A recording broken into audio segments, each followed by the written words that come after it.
Hey, what's up? In this video I'm going to show you how to make this wonderfully disgusting slime shader with Unity's shader graph. You can have this pool of slime, you can have a river of slime, you can have an alien river of slime, or rather a river of alien slime.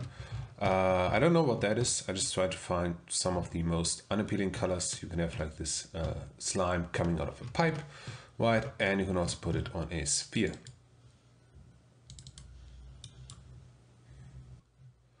There are of course many ways you can modify this, right? So here we have the base color. It's an HDR. In case you want to make it glow, right, we can grab basically any color. Doesn't even look that toxic, so that's not good. It needs to look like, yeah, something like this. Maybe don't even make it glow, so put this one down, but then instead we're gonna have the bubbles. You can make them glow quite a bit more. And then of course the splur, this is like the little stripes in here, right? We can also grab those and yeah, maybe something like this. Can also make them glow a bit more. And then of course we can make it move a lot faster. We have all these like surface noise. Let me turn this down a bit because then it becomes more visible.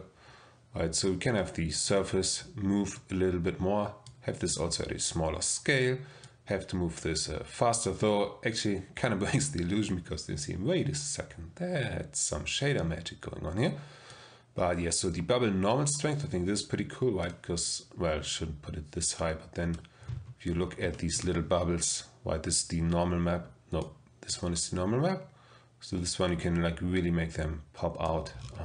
Yeah. Let me reduce the scale here. Bubble movement ratio. I think it actually helps when the bubbles aren't moving quite as fast as the surface below, because that's what's happening. Here it kind of breaks the illusion, but if we get it closer to like something like 0.79, right, have the bubbles move a little bit slower. And of course local displacement, right, we can make it all sorts of ways. And Y, the up value. No, it's not the up value. In this case it's the Z value. It depends of course on the mesh. So here it's a relatively low poly mesh, so at some point it breaks the illusion. If you use a really high poly mesh, you can get some crazy waves going on here. And then we have some local displacement speed and all of this. And of course the smoothness. If you want to like it, have the glitter in the sun, or make it really down so it's kind of rough. I think something like this looks good. Maybe don't have it come up this much. And I think this shader is also a good example of what you can do when you start combining PBR materials, because this is basically what I've done here. So I went to textures.com and I grabbed the lava texture and the slime texture and I combined a bunch of maps and modified them a bit. So I'll post the link in the description. I think you have to register, but then you get like daily free points and they have like really cool materials. So for the lava texture, what I grabbed was the normal map. But as you can see, it has like this tiny little stripes because lava is as thick as it gets. Also, maybe like the lava is like hardening as it flows down, right? So I went into Krita and just blurred it out a bit with the blur brush. Krita has this really awesome wraparound mode. So you can like tile the text and then you paint over it. So this way it always keeps tiling.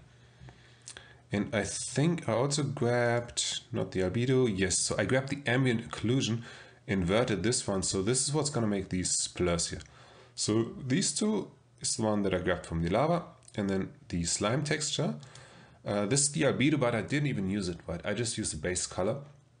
But what I used from this one, also the normal map for the bubbles, so I can combine this normal map with the other normal map of the lava texture.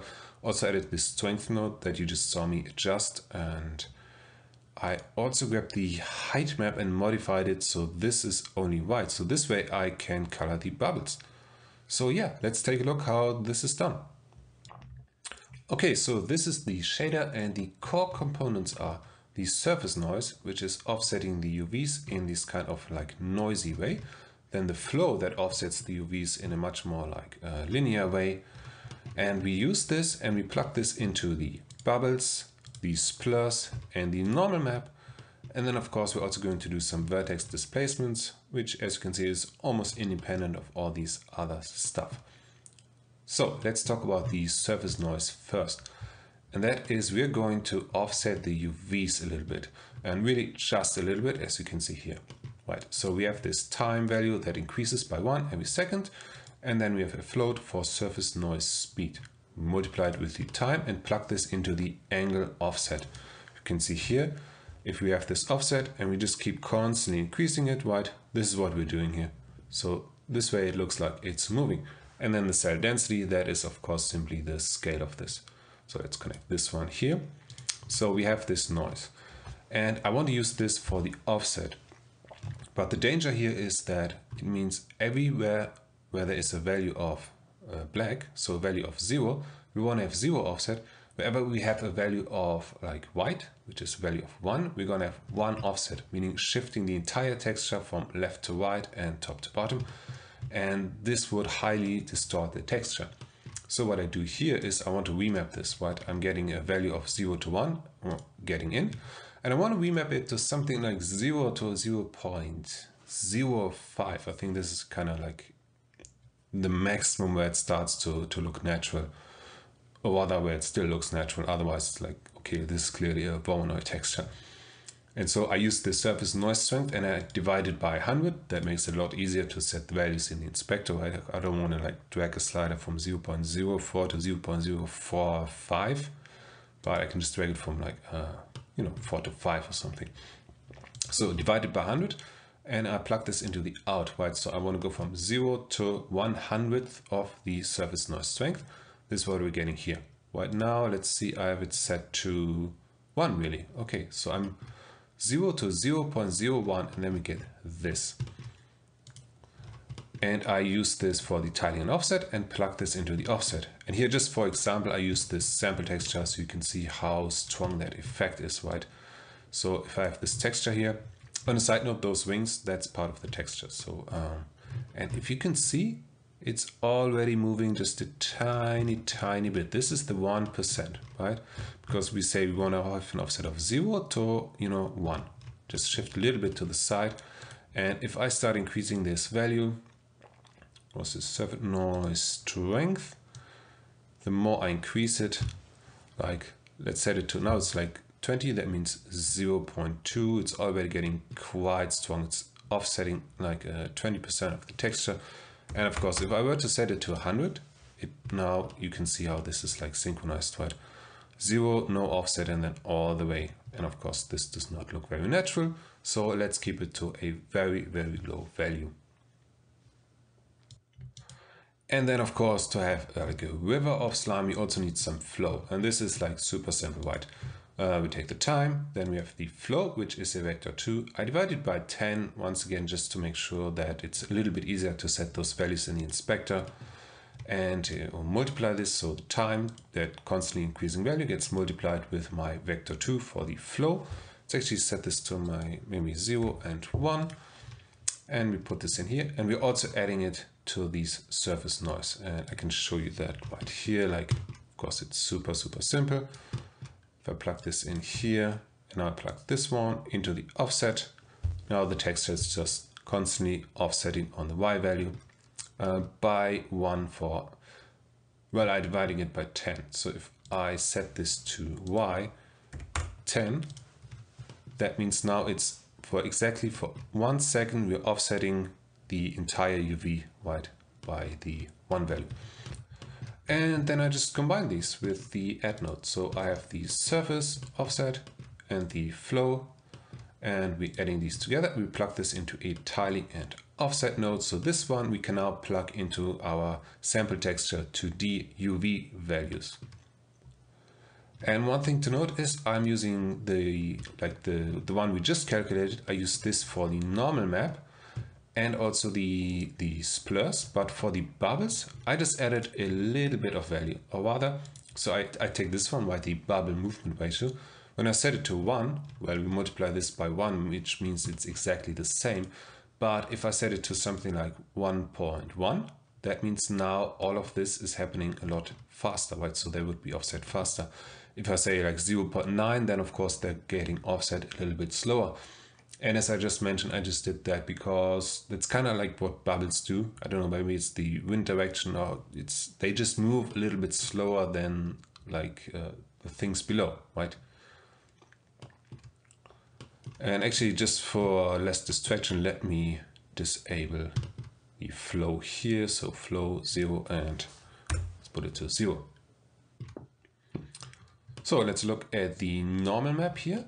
And as I mentioned before, I take my blurred out lava texture and I take the bubbles normal map here. Of course, when you import a normal map, very important that you don't leave it at default, but you set it to normal map, right? Then you click apply. And then of course, when you drag it in, here type also have to set it to normal so Unity knows what to do with it. Because of course the normal map is giving us information which way the normals are supposed to be, which of course in reality this is a flat surface, but that way we get the illusion of depth. And I take the sample texture, the bubbles, and here I just multiply it with the, or rather I take the normal strength mode, and then I have just a simple float, right, to set the normal strength. Just that's what you saw me do in the beginning. So you can just push the bubbles a bit. I mean, you could also of course use it for this one. I didn't really need it. So we have the normal strength here. And then these two normal maps, there's this really useful node called normal blend. So we can just put these normal maps on top. Why? Because if you start adding them then together, the things start getting weird. You still want to have all these values like red, green, and blue, which are of course the direction that the normals are pointing at. And we plug this into the normal output of our shader. And this is it for the normal map. I use the same tiling and offset, right, the one without the modification. And I also plug this into our, what was this one? Oh yeah, so the ambient occlusion. This texture, plug this in here. And here I'm using a gradient because what I want to get out is I want to have these darkish stripes. That's the only thing I want. I want them to be white so I can multiply them with a color. And I'm doing this with the gradient. So the gradient, when I set the time, that's the input, right? So everything that is white is going to sample this part of the gradient. Everything that is, sorry, there was one. Everything that is black, in this case nothing, but it would sample this part of the gradient. Everything that is pure white is going to sample this part, and then of course everything in between. And so the gradient that I have here, let me zoom out a bit so we can see it. So I kind of inverted it, and also I'm only using the alpha, right? So I get this out and I use the alpha for my new 0 and 1 value. So I'm only using the top part here. So I said everything that is, whoops, everything that is dark, right? That sampling here, I want this to be full alpha. And then I'm cutting off everything that's becoming quite white. So I can even push this. So now it's cutting off basically everything. Say maybe I want this to be more here, where there isn't much here, right? Because we don't really have dark values, so I have to use the slider to actually start sampling some stuff. And so then we get to here, and maybe you want to have more splurs, but then of course that would cover the entire surface. So just keep it to something like this. Yeah, maybe like this. Of course, the closer you put these two together, the sharper it is, right? Because there isn't really anything to sample in between. It's almost saying like, well, either it's going to be white, everything that's here is going to be white, everything that's here is going to be black, so you get this sharp contrast, and I think that doesn't look too good. So let's put it like this, and maybe we can increase this a bit, maybe even like this, and I think, yeah, that's quite cool. And so we take this output and we just multiply it with a color, the splur emission. That is an HDR color, so in case we want to make it glow, right, we can multiply it here. And we put this into the emission. And there will also be some bubble emission in a moment. But one thing we're also going to do is we're setting the color. Now, of course, if you use a splur emission, it's going to overwrite the color. But for example, for the one here on the bottom, let me show you. For this one, I didn't use any emission, but I used these like darkish color, so you can also do that. And so very simple, I take this output and I plug it into a lerp node.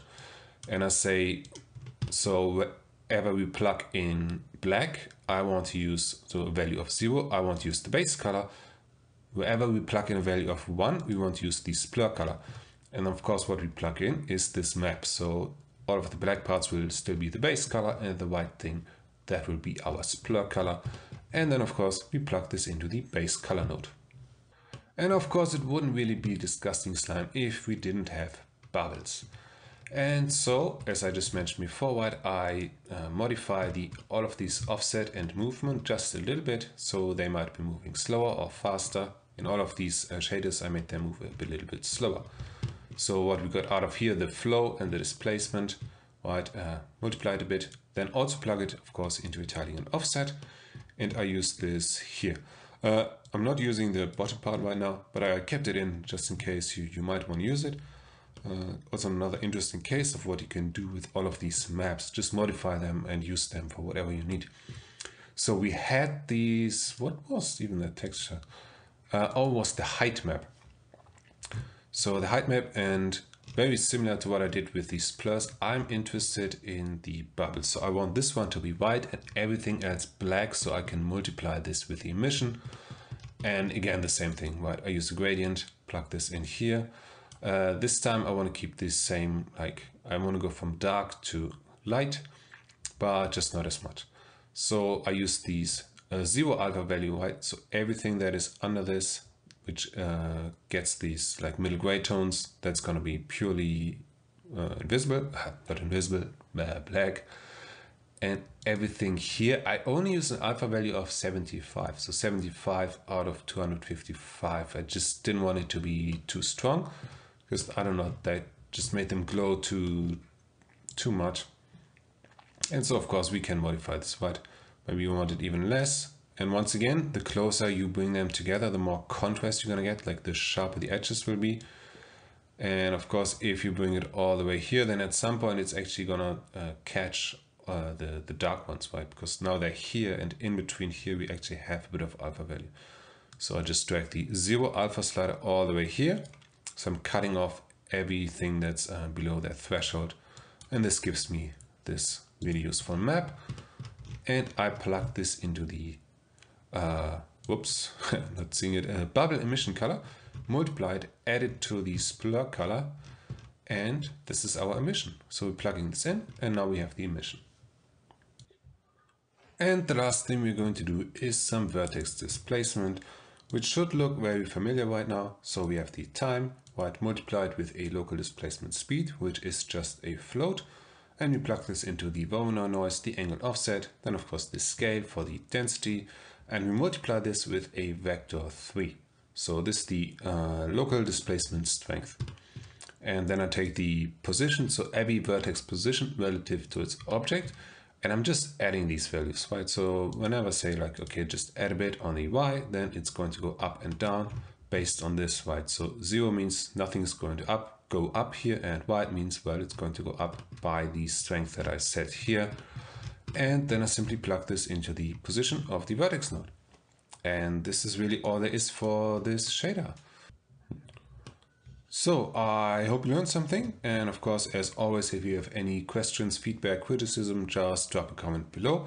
I'm also going to post a link to this project, so you can just grab the shader and play around with it right away. But of course, I always encourage people, just do it yourself. Just it helps to practice, and then of course make your own variations. Let me know. I'll be really curious to see what kind of weird slime you can come up with. Okay, so thanks a lot for watching, and goodbye.